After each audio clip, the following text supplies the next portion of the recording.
बिस्मिल्लाहिर्रहमानिर्रहीम। अस्सलाम वालेकुम। मैं हूँ खाना मानसा शहजादी। सेंचुरी प्रेस एंड पब्लिशर्स में खुशामदीद। प्यारे बच्चों, आज हम अलिफ और अल्फ मद्दा की सरगर्मी करने जा रहे हैं। तो आप सब तैयार हो ना? जी, ये आपके सामने जो पेज है, इस पेज के ऊपर कुछ तस्वीरें दी गई हैं और साथ में लिखा हुआ है अलिफ और अलिफ मद्दा।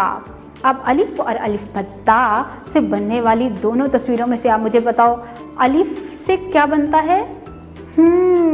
अलिफ से बनता है अनार, और अलिफ मद्दा से क्या बनता है? आम। तो अब जल्दी जल्दी अपनी पेंसिल पकड़ो और इनको आपस में मिलाओ।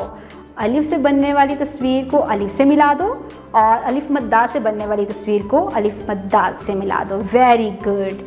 अब नीचे बहुत सारे अल्फाज लिखे हुए हैं, जैसे अलिफ, अलिफ मद्दा, फिर अलिफ मद्दा, काफ़ी मरतबा लिखा हुआ है। तो अब आप लोगों ने क्या करना है, जो सेम नज़र आ रहे हैं, जैसे कि अलिफ की शक्ल, अलिफ कहीं भी आपको नज़र आ रहा है उसको आपस में मिला देंगे, और अलिफ मद्दा जहाँ पर नज़र आ रहे हैं उनको भी आपस में मिला देंगे। ठीक है, तो ये आपकी एक्टिविटी भी बहुत अच्छे तरीके से हो गई।